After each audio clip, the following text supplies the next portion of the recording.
महाराष्ट्राच्या 59व्या वार्षिक निरंकारी संत समागमाच्या स्वेच्छासेवांचा शुभारंभ मोठ्या उत्साहात संपन्न झाला. दिनांक 24, 25 आणि 26 जानेवारी 2026 दरम्यान सद्गुरू माता सुदीक्षाजी महाराज आणि आदरणीय निरंकारी राजपिता रमेशजी यांच्या प्रमुख उपस्थितीमध्ये सांगलीच्या सांगलवाडी येथे संत समागमाचे भव्य आयोजन करण्यात आले आहे. तो संत समागम मतलब संत जहां आकर के कुछ दिन आकर के रुकेंगे और संतों के बीच में समय के सतगुरु स्वयं विराजमान होंगे. तो सतगुरु माता सुदीक्षा जी महाराज और साथ में निरंकारी राजपिता जी जो इस समागम में स्वयं विराजमान रहेंगे. और ये जो समागम जो रचे जाते हैं ये कोई नए नहीं है, युगों से रचे जा रहे हैं.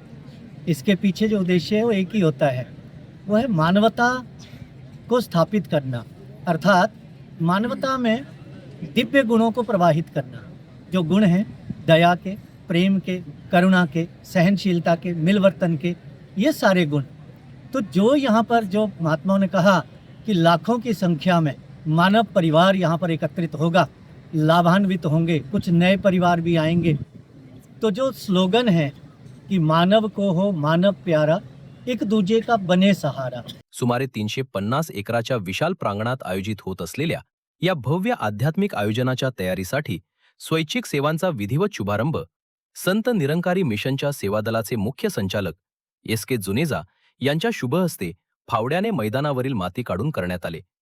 यावेळी मिशनच्या प्रचार प्रसार विभागाचे मेंबर इन्चार्ज मोहन छाबरा, प्रचार विभागाचे समन्वयक हेमराज शर्मा, समागम समितीचे चेअरमन शंभुनाथ तिवारी, समन्वयक नंदकुमार झांबरे यांच्यासह आदी प्रमुख पदाधिकारी व महाराष्ट्राच्या विविध भागातून आलेले हजारो निरंकारी भक्तगण यावेळी उपस्थित होते. सत्याचा बोध प्राप्त करून आत्ममंथन करत जीवनाची वास्तविकता जाणून मनुष्य जन्माच्या मुख्य उद्देशाकडे अग्रेसर होऊन विश्वामध्ये प्रेम, बंधुत्व, शांती व सौहार्दाचे वातावरण निर्माण करणे हे या संत समागमाचा मुख्य उद्देश आहे. सांगलीच्या या सांगलवाडीच्या धर्तीवरती 320 एकरामध्ये तसेच 55 एकरचं पार्किंगमध्ये ह्या समागमचं आयोजन केलं गेलेलं आहे.